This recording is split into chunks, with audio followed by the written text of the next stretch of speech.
ধারাবাহিকে লুক সেটের সময় আমার বর নিজেই বলেছিলেন, আর মেয়ে পেলে না।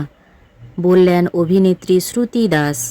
বাংলা টেলিভিশনের পর্দায় একজন খ্যাতনামা অভিনেত্রী শ্রুতি দাস অভিনয় জগতে পা রাখতেই একসময় গায়ের রং নিয়ে মিলেছিল তীব্র সমালোচনা এবং কটাক্ষ। তবে সব কটাক্ষকে তুড়ি মেরে শ্রুতি দেখিয়ে দেন অভিনেত্রী হতে গেলে প্রয়োজন অভিনয় সত্তা।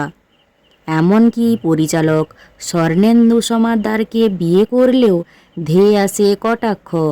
শ্রুতিকে শুনতে হয় কাজ পাওয়ার লোভেই নাকি স্বর্ণেন্দু সমাদ্দারের সঙ্গে সম্পর্কে জড়িয়ে পড়েছিলেন।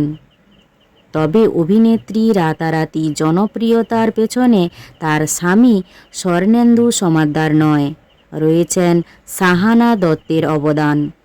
প্রথম দিনই তাকে দেখে স্বর্ণেন্দু সমাদ্দার নাক কুঁচকেছিলেন। সেই কথা তুলে ধরেন আনন্দবাজার.কমকে দেওয়া এক সাক্ষাৎকারে। শ্রুতি জানান, প্রথম সিরিয়ালে যখন ঢুকেছিলাম তখন আমার লুক সেটের সময় আমার বরই ফটোগ্রাফারকে বলেছিলেন, আর মেয়ে পেলে না, কারণ ও আমার মধ্যে কোনো ট্যালেন্ট দেখতে পায়নি। এই ট্যালেন্টটা দেখেছিলেন সাহানা দত্ত।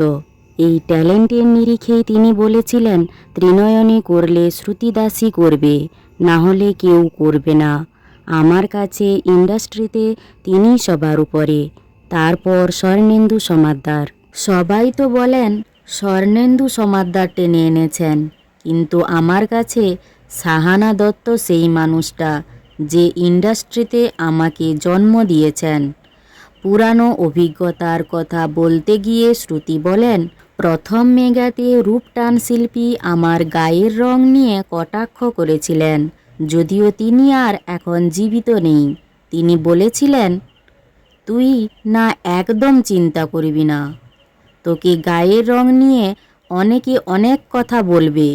তুই প্রতিদিন মেকআপ করছিস, দেখবি একদিন এই মেকআপের রঙই তুই সাদা হয়ে যাবি।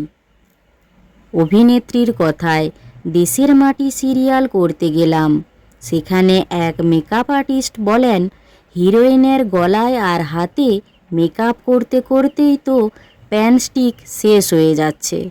প্রোডাকশানকে বলো অতিরিক্ত টাকা দিতে। তবে পরবর্তীকালে সেই মেকআপ আর্টিস্ট আমার জন্য আমার বরের মেগায় কাজ পেয়েছিল। আমি জিতেছি এখানেই। অভিনেত্রী শ্রুতি দাসের অভিনয় আপনাদের কেমন লাগে তা জানিও। আর ভিডিওটি ভালো লাগলে একটি লাইক করে পিউ 14 পেজটি ফলো করুন।